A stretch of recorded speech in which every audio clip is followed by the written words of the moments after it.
Bonjour, c'est Philippe Giraud pour la troisième partie de ce tutoriel qui vise à présenter un exemple simple d'architecture MVC objet, donc une sorte de framework de départ pour fabriquer un site. Dans l'épisode 2, je vous avais présenté le mécanisme qui permettait de lancer des pages statiques. Ça permettait de prendre la démonstration par un exemple simple. Et on était parti donc de ce contrôleur ici qui, pour appeler des pages statiques, se contentait juste, ici par exemple, pour la fonctionnalité index, donc la page d'accueil du site en l'occurrence. Le contrôleur il n'a pas grand chose à faire, hein. Il n'a pas de données à aller chercher puisque la page est statique, donc on ne fait que initialiser des constantes qui servent à remplir le layout, puis à instancier une vue. Et la vue après est quelque chose de très simple, ici... Pardon, pas ici, là. Donc, dans les pages statiques, la page index charge son header, c'est-à-dire tout le début du fichier HTML, charge un footer, toute la fin du fichier HTML, avec les chargements des JavaScript, avec ce genre de choses. Et puis au milieu, place du HTML statique, hormis l'utilisation éventuellement des variables ou constantes définies au niveau du contrôleur. Voilà, donc ça c'était pour les pages statiques. Maintenant on va voir un exemple de page dynamique. Alors dans cet exemple de site, je vous rappelle, est très simple, mais sert de démonstration. Vous avez cette page-là, par exemple, qui affiche à droite une liste de commentaires et à gauche qui propose un formulaire pour envoyer des commentaires qui vont évidemment apparaître à droite. Donc cette fonctionnalité qui est dans un module qui s'appelle Contact, vous le voyez dans l'URL, on est sur la page principale du module, donc l'action s'appelle Index. Qu'est-ce qu'on doit faire? Le contrôleur, il doit d'abord, pour pouvoir remplir ce contenu, aller chercher des données dans la base. Ça c'est la première chose. Ça c'est quand on clique sur le menu et qu'on arrive dans la page. Mais après, quand on remplit le formulaire et qu'on envoie, là il faut faire un choix. Est-ce qu'on envoie vers un autre contrôleur dont le rôle va être de récupérer les données du formulaire, de les insérer dans la base, puis de rediriger, alors soit de charger une vue spécifique pour dire merci d'avoir envoyé un commentaire, soit de faire une redirection vers une autre page, soit peut-être une redirection qui ramènerait vers la même page pour que l'on voit s'afficher le message publié. Donc, comment ça va se passer au niveau du programme? Donc, on est dans un module contact, dans une action index. Si je regarde ici, dans mon contrôleur, j'ai un contact contrôleur.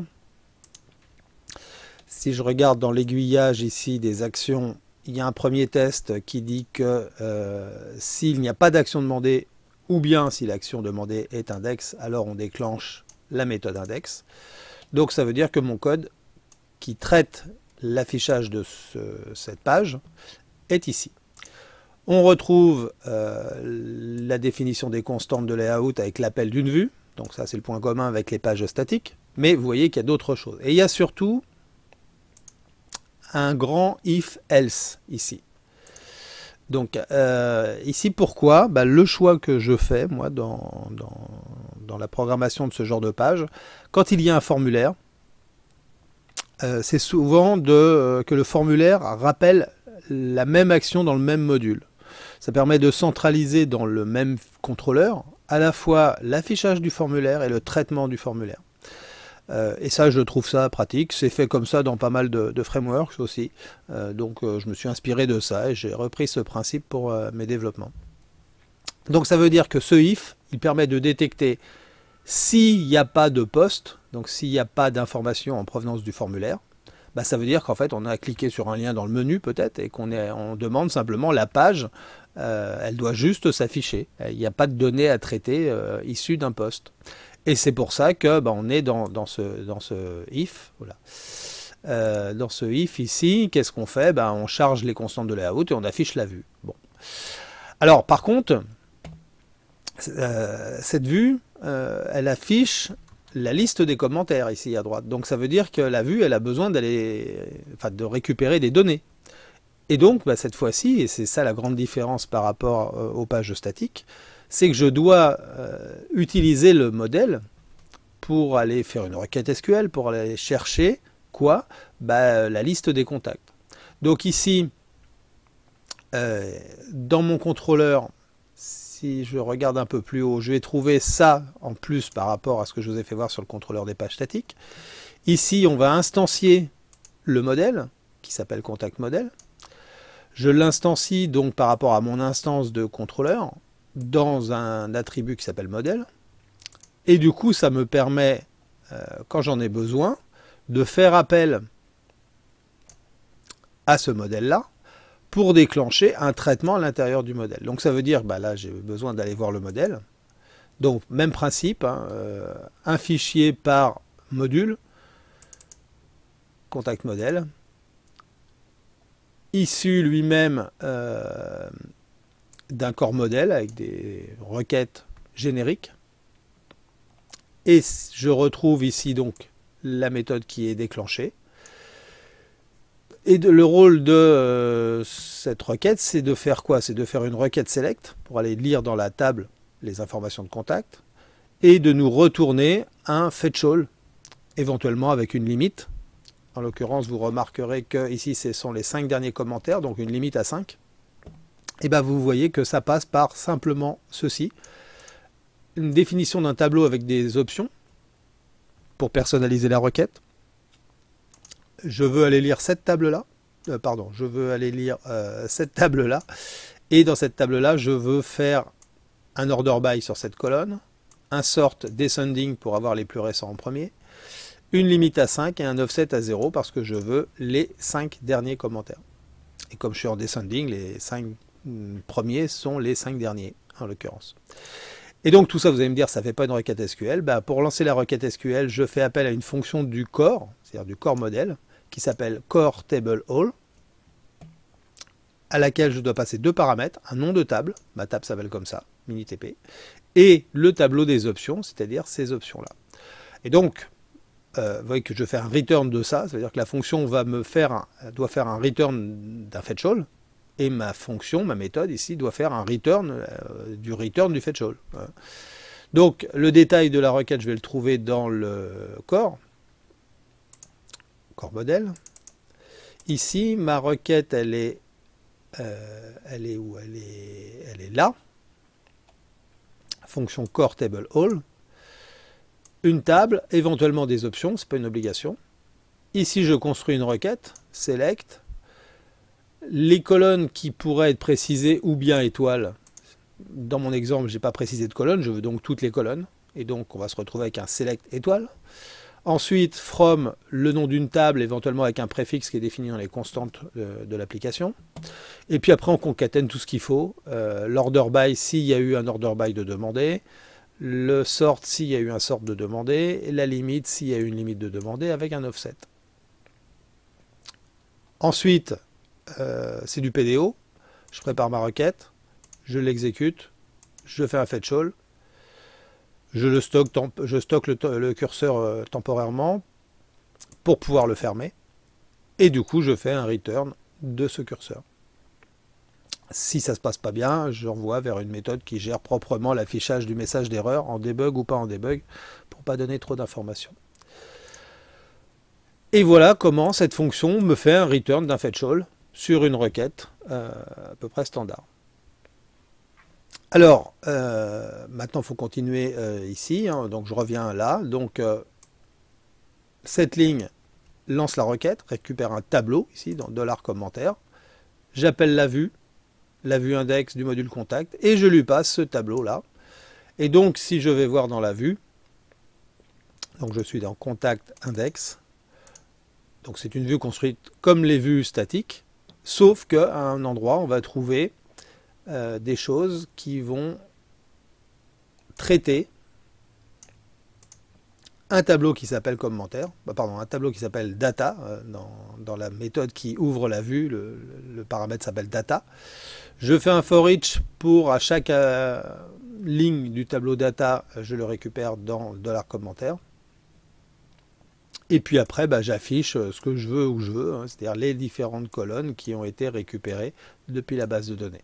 C'est un tableau, il y a donc des cases, et je ventile les cases à l'intérieur de mon HTML par des échos ici, donc des fonctions tout à fait normales à l'intérieur d'une vue.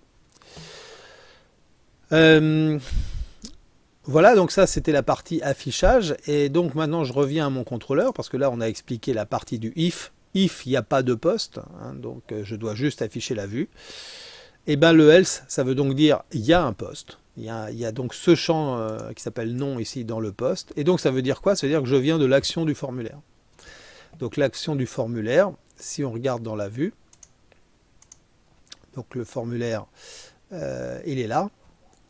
Le formulaire, ici, vous voyez que l'action, hein, l'action c'est la même, action index dans le module contact.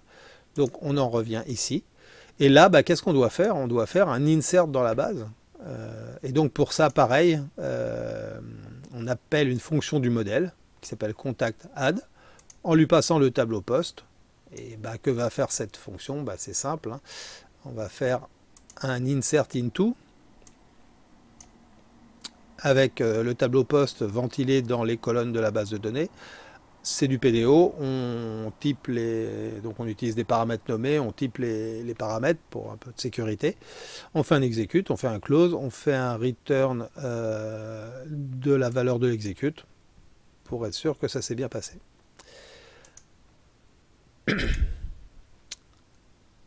Voilà, le reste, c'est simplement la gestion des notifications. Je vous en parlerai un peu plus tard. Ça fait partie des utilitaires de ce framework. Donc, on prépare des messages dans la session de façon à avoir une confirmation visuelle que ça marche bien. Et puis surtout, on fait une redirection.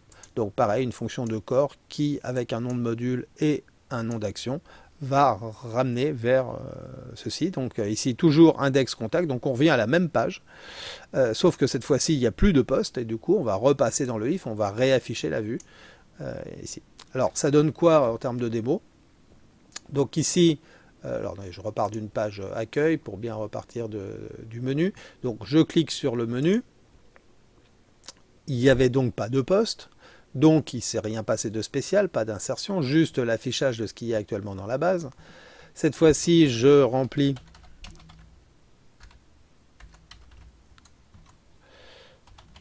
le formulaire.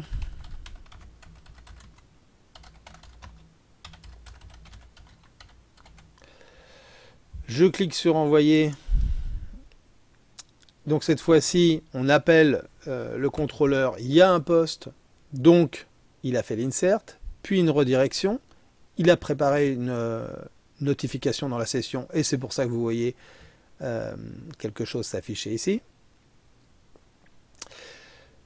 La liste se réaffiche avec les nouvelles données dans la base. Comme les plus récentes sont affichées en premier, vous voyez mon test commentaire avec le test nom qui apparaît ici. Voilà, donc j'espère que cette présentation aura été assez claire sur les principes de l'implémentation orientée objet dans un framework MVC. On part d'un contrôleur, on est dans une classe, donc dans une méthode. Si on a besoin d'un modèle, on instancie la classe du bon modèle. Alors, généralement au niveau du constructeur. Et ensuite, on déclenche la méthode qui convient à l'intérieur de cette classe pour aller chercher des données. Et ici, on les passe à la vue pour qu'elles soient ventilées et affichées. Et puis, quand on déclenche un poste, on a un contrôleur, ici le même, mais je vous ai expliqué que c'était un choix, qui toujours avec le modèle, traite les données et généralement les insère dans la base, ou les update, enfin fait ce qu'il y a à faire. Généralement, on a toujours des notifications sous une forme ou sous une autre. Ici, c'est en utilisant une session. Et on fait une redirection. Donc ça veut dire ici, on a un contrôleur visible qui affiche une vue. Ici, on a un contrôleur aveugle, ce qu'on traite classiquement dans des architectures non MVC sous forme de header location pour gérer les traitements aveugles. Voilà, j'espère que ça a été clair. Je vous retrouve pour la suite dans une quatrième partie. À bientôt.